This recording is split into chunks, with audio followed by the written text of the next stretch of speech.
13 अप्रैल 1919, बैसाखी का शुभ दिन। हर गली, हर कोना खुशियों और उल्लास से गूंज रहा था। लेकिन अमृतसर के जलियांवाला बाग में इकट्ठा हुए मासूम लोग नहीं जानते थे कि इस दिन उनकी खुशियां खून में तब्दील हो जाएंगी। एक निर्दोष भीड़, एक निर्दयी जनरल और इतिहास का सबसे दर्दनाक दिन।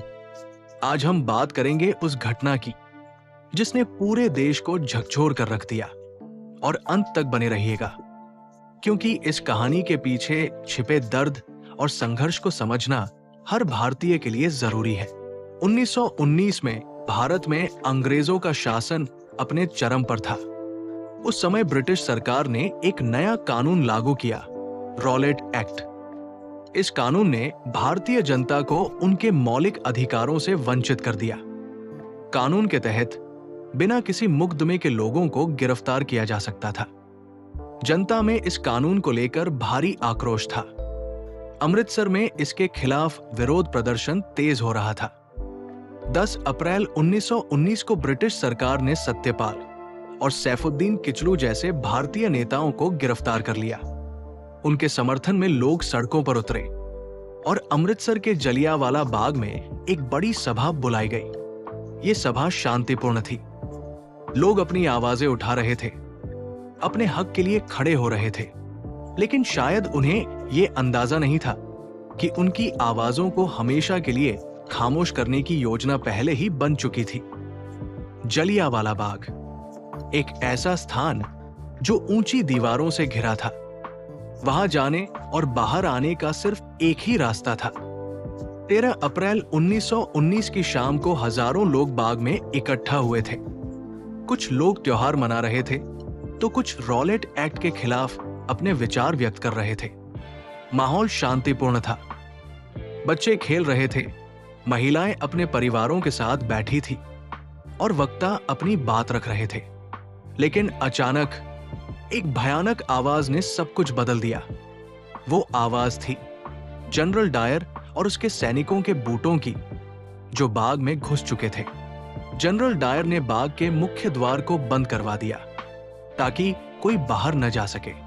उसने अपने 90 सशस्त्र सैनिकों को लाइन में खड़ा किया और बिना किसी चेतावनी के गोली चलाने का आदेश दे दिया। फायर, ये शब्द इतिहास के सबसे काले दिनों में से एक का गवाह बन गया। गोलियों की बौछार शुरू हो गई। हर तरफ चीखें और अफरातफरी मच गई। लोग बचने के लिए इधर उधर भागने लगे, लेकिन ऊंची दीवारों ने उन्हें कैद कर दिया था। कुछ लोग जान बचाने के लिए बाग के कुएं में कूद गए, लेकिन वो कुआं जल्द ही खून और लाशों से भर गया। गोलियों की गूंज ने हर आवाज को दबा दिया। कुल 1650 गोलियां चलाई गई। ब्रिटिश सैनिकों ने तब तक फायरिंग बंद नहीं की जब तक उनके पास गोलियां खत्म नहीं हो गई। यह हत्याकांड सिर्फ कुछ मिनटों में खत्म हो गया, लेकिन इसने हजारों जिंदगियां तबाह कर दी। इस हत्याकांड के बाद पूरे देश में मातम छा गया। हर गली, हर घर में लोग गुस्से और शोक से भरे हुए थे। रविंद्रनाथ टैगोर ने विरोध स्वरूप अपनी नाइटहुड की उपाधि लौटा दी। महात्मा गांधी ने इस घटना को ब्रिटिश शासन के खिलाफ असहयोग आंदोलन की शुरुआत के रूप में देखा। जलियांवाला बाग आज भी उन शहीदों की याद में खड़ा है। वहां मौजूद वो कुआं और गोलियों से छेद दीवारें आज भी उस क्रूरता की कहानी बयां करती है।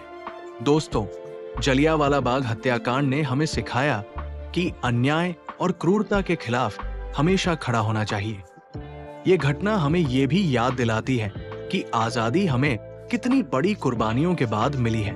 हम सभी का फर्ज है कि उन शहीदों की कुर्बानियों का सम्मान करें और अपने देश को बेहतर बनाने के लिए काम करें। जलियांवाला बाग सिर्फ एक स्मारक नहीं है, ये हमारे इतिहास का वो अध्याय है जिसे कभी भुलाया नहीं जा सकता।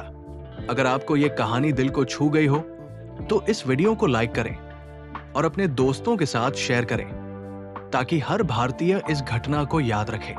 साथ ही हमारे चैनल को सब्सक्राइब करना न भूलें, ताकि आपको ऐसी ही और प्रेरणादायक कहानियां मिलती रहें। डिस्क्रिप्शन में दिए गए लिंक पर क्लिक करें, वहां आपको हमारे दूसरे चैनल का लिंक मिलेगा। उसे सब्सक्राइब करें, जहां आपको और भी दिलचस्प और ज्ञानवर्धक वीडियो देखने को मिलेंगे। आपकी सब्सक्रिप्शन हमें और बेहतर कंटेंट बनाने के लिए प्रेरित करेगी। जलियांवाला बाग के शहीदों को हमारा नमन। आइए हम उनकी कुर्बानी को कभी न भूलें। जय हिंद।